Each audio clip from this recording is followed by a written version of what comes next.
Saudara-saudara kaum muslimin yang berbahagia, ini merupakan analisa sosial bahwa pada suatu saat nanti akan terjadi di tengah-tengah umat di mana kita dihantam dan diserbu dari segala macam penjuru, akidah didangkalkan, peradaban dan kebudayaan dirusak, makanan dan minuman diracuni, pakaian ditelanjangi dan lain sebagainya, sampai kita melepaskan nilai Islam yang kita cintai ini. Kondisi sosial ini satu saat akan datang kepada kita. Demikian analisa dan peringatan dari Rasulullah sallallahu alaihi wasallam. Marilah sekarang kita melihat, adalah benar bahwa di zaman sekarang kita insya Allah tidak akan mengalami perang Badar sehebat yang pernah dialami oleh Rasul dan para sahabatnya. Tetapi sesungguhnya perang yang kita hadapi di zaman sekarang ini tidak kalah hebatnya dengan perang Badar, tidak kurang dahsyatnya dengan perang Uhud, tidak kurang ngerinya dari perang Khandaq.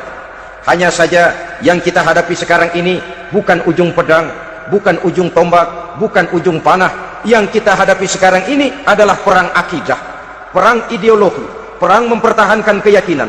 Yang kalau kita kalah sekarang, kita memang masih beragama, tetapi anak kita, cucu kita, generasi yang akan hidup 5, 10, 20, 30 tahun yang akan datang, wallahu a'lam bissawab.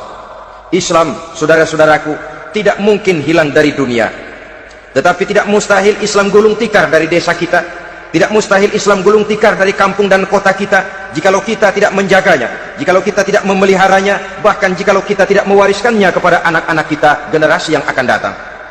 Marilah kita mengingat sejenak bagaimana Islam di Spanyol yang pernah jaya, pernah mewarnai daratan Eropa, dan yang sekarang hanya sekedar tinggal ceritanya saja. Ini pernah diperingatkan oleh Rasul dalam satu hadis, sayati ala ummati zamanun la yabqal Islam illa ismun wala minal Quran illa rasmun. Akan datang satu masa di tengah umatku di mana pada masa itu Islam ada tapi hanya tinggal sekedar namanya saja, dan Quran pun ada tapi cuma sekedar tinggal tulisannya saja. Apabila kita tidak mewariskan ini kepada generasi yang akan datang, maka serbuan-serbuan dari berbagai macam penjuru dari hari ke hari semakin kita rasakan kehebatannya. Tidak mustahil sejarah Spanyol akan terjadi di desa kita, akan terjadi di kampung kita, akan terjadi di kota kita. Orang Spanyol kalau mereka cerita kepada anaknya, mereka akan cerita, nak, di sini dulu ada masjid. Kapan Pak? Dulu bener dah. Banyak orang Islam kalau hari Jumat pada sembahyang, kapan itu Pak? Dulu sekali. Sekarang cuma sekedar tinggal ceritanya saja. Bukankah sesuatu yang sangat tidak mustahil apabila kita tidak menjaga dan mewariskan Islam ini kepada generasi yang akan datang, maka serbuan-serbuan akan membawakan hasil yang diinginkan oleh para penyerbu itu tadi.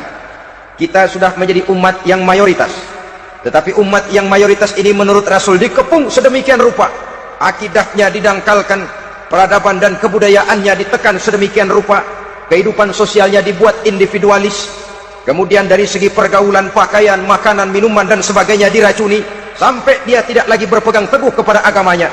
Dan dikala itu hilang kehebatan umat ini di mata musuh-musuhnya. Orang lain memandang kita ringan saja, enteng saja, satu umat yang sudah kehilangan wibawa, padahal konon kabarnya kita mayoritas, tapi enak saja dikutak-kutik orang lain. Dan dikala itu di hati kita merajalela penyakit uahan. Penyakit uahan itu apa? Pertama, hubbud dunia, terlalu cinta kepada dunia. Terlalu cinta kepada dunia yang menyebabkan kita lupa akan tanggung jawab dan kewajiban, lupa meneruskan dan mewariskan Islam kepada generasi yang akan datang. Kita berlomba hanya untuk mengejar dunia dan seluruh isinya, baik dia bernama material, baik dia bernama seksual, baik dia bernama pangkat, jabatan dan kedudukan.